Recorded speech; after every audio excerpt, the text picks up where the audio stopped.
Twinkling radio signals from space may aid search for extraterrestrial alien life.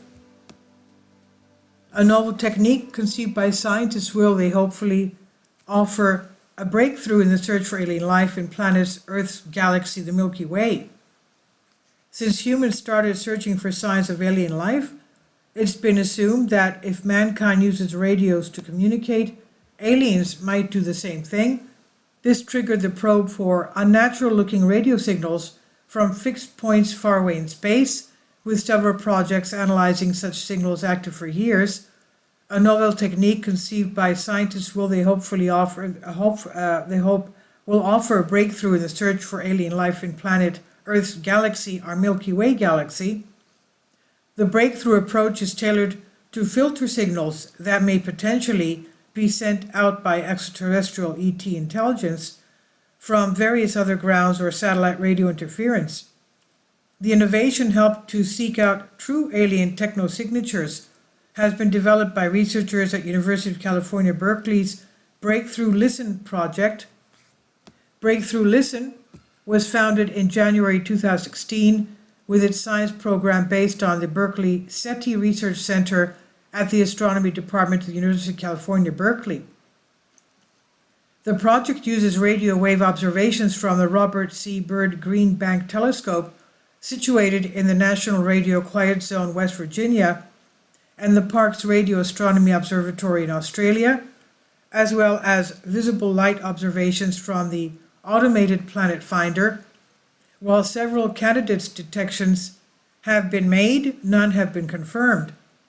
Since the first trailblazing project started years ago, launched by organizations such as SETI, the Search for Extraterrestrial Intelligence Institute, and Breakthrough Listen, they have relied on Earth-based radio telescopes in their endeavors.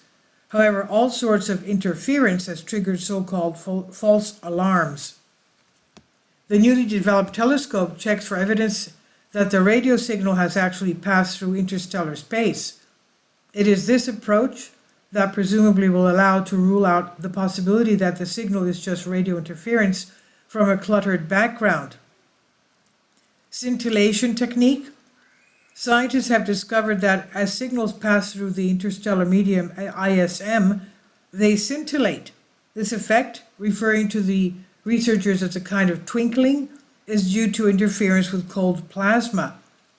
Accordingly, a computer algorithm was developed by Brian Brzezik, a U.S. Berkeley graduate student, to analyze these scintillation patterns of narrowband signals.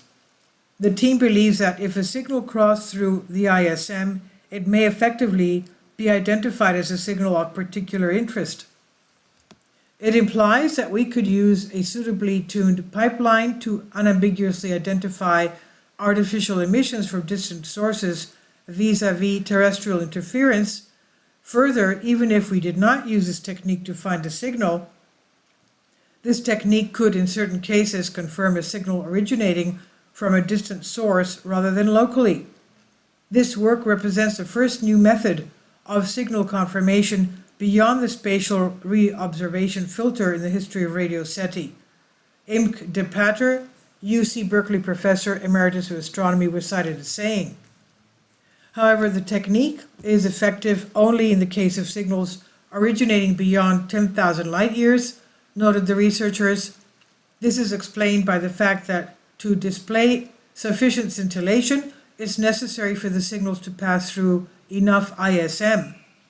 Nevertheless, Breakthrough Listen project principal investigator Dr. Andrew Simeon, director of the Berkeley SETI Research Center, touted the innovation technique as one of the biggest advances in radio SETI in a long time.